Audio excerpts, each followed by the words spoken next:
Hello दोस्तों, मैं पंकज कुमार। आज हम बात करने वाले हैं, जब भी आप उत्तर प्रदेश न्यायिक सेवा के लिए फॉर्म फिलअप करने जाएं तो हमें ध्यान रखना है ये महत्वपूर्ण 10 बातें जो नोटिफिकेशन में दी गई हैं। बहुत छोटी छोटी बातें हैं, लेकिन कहीं छोटी सी गलती आपका फॉर्म निरस्त ना कर दे। आप लोग इंतजार करते हैं, बच्चे एक एक साल इंतजार करते हैं वैकेंसी आने का, इसलिए हमें ध्यान रखना है ये 10 बातें नोटिफिकेशन में जो आपको स्पष्ट रूप से बताई गई हैं आयोग के द्वारा। तो आपको ध्यान रखना है इन बातों का जब आप फॉर्म फिलअप करें। देखिए, कंप्यूटर वाले जब फॉर्म भरेंगे आपका ऑनलाइन साइबर कैफे, तो उनको कोई मतलब नहीं रहता है। ये सब चीज़ों का ध्यान आपको रखना है। आप देखें कि कौन कौन सी बातों का आपको ध्यान रखना है। चलिए, जैसे मैंने आप अपने पहले वीडियो में भी बताया था कि मोबाइल नंबर और ईमेल आईडी, आज फिर से बता देता हूं, मोबाइल नंबर और ईमेल आईडी के बिना आपका बेसिक रजिस्ट्रेशन होगा ही नहीं। और जब तक आपका बेसिक रजिस्ट्रेशन नहीं होगा तब तक आपका फॉर्म फिलअप नहीं होगा। तो जितनी भी आपको जानकारी दी जाएगी आयोग की, वो मोबाइल नंबर और ईमेल आईडी से दी जाएगी। तो ध्यान रखें, ईमेल आईडी और मोबाइल नंबर रजिस्टर्ड आपको जरूर कराना है, ठीक है। इसके बाद दूसरी यदि हम बात करें तो फॉर्म केवल ऑनलाइन स्वीकार होंगे। आयोग ने साफ बताया है नोटिफिकेशन में कि किसी भी प्रकार के ऑफलाइन आवेदन नहीं लिए जाएंगे, केवल कैसे होंगे? ऑनलाइन। तीसरी हम बात करें तो विधि स्नातक आवश्यक है।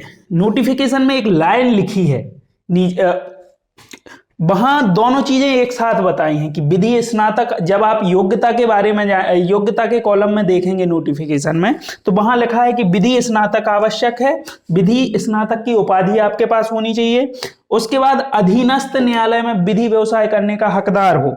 तो अपन को बिल्कुल कंफ्यूज नहीं होना है। जो दूसरी लाइन लिखी है, अपन सोचते हैं कि हमें अधीनस्थ न्यायालय में रजिस्टर्ड होना आवश्यक है, नहीं, वहां साफ लिखा है कि केवल आप हकदार हो, एलिजिबल हो, भले ही आपका रजिस्ट्रेशन हुआ हो या ना हुआ हो। इसके बाद हम आगे बात करें तो नोटिफिकेशन में एक और बात बहुत इंपॉर्टेंट लिखी है जो हमें ध्यान रखना है। मान के चलिए आपने प्रीलिम्स दिया, प्रीलिम्स भी क्वालिफाई हो गए, मेंस दिया, मेंस भी क्वालिफाई हो गए, इंटरव्यू होगा।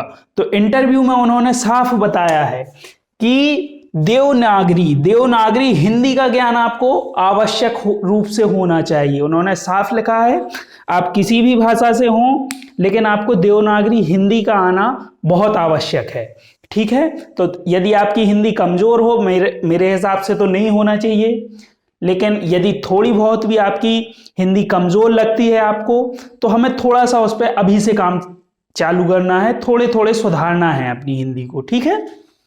इसके बाद हम आगे बात करें तो आयु सीमा की, हमने पिछले वीडियो में भी देखा था कि आयु सीमा अधिकतम 35 वर्ष है और कम से कम 22 वर्ष है। इसका भी हमें ध्यान रखना है। इसके बाद एक बात और मैं आपको बता दूं कि 7वें पॉइंट में जो लिखा है, मुख्य परीक्षा के लिए, जैसे जितने भी विद्यार्थी फॉर्म डालेंगे उत्तर प्रदेश न्यायिक सेवा के लिए, तो मुख्य परीक्षा के लिए 1:10 के रेशियो में आपको लिया जाएगा, ध्यान रखें। और जब जितने बच्चे मुख्य परीक्षा क्वालिफाई करेंगे वो 1:3 में क्वालिफाई होंगे, ठीक है। ये भी अपन को ध्यान रखना है।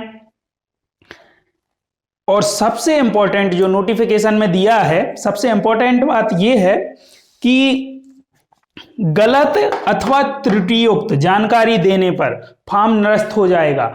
आपको कोई भी जानकारी ऐसी नहीं देना है जो गलत हो, चाहे जाति प्रमाण पत्र से रिलेटेड हो, चाहे आरक्षण से रिलेटेड हो, या अन्य कोई भी बात आपको गलत नहीं भरना है, क्योंकि आयोग फिर आपका फॉर्म निरस्त कर देगा। उन्होंने नोटिफिकेशन में साफ बताया है कि यदि त्रुटियुक्त कोई भी गलती होगी, गलत अथवा त्रुटियुक्त जानकारी दी जाएगी, तो आपका फॉर्म निरस्त हो जाएगा।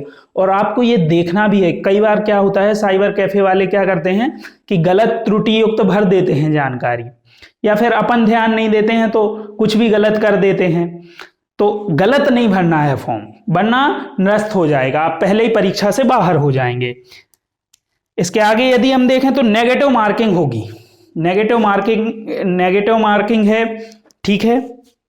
और सबसे अंतिम बात यह है कि पेपर जो होगा, पेपर का मोड ऑफलाइन है OMR सीट पर होगी।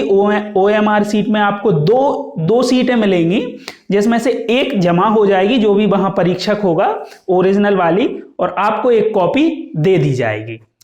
ठीक है, ये सारी बातें आपको 10 के 10 पॉइंट जब आप भी फॉर्म भरने जाएंगे तो ध्यान रखना है। इसके आगे यदि आपको कोई भी जानकारी चाहिए है तो आप कमेंट बॉक्स में बताएं। Thank you.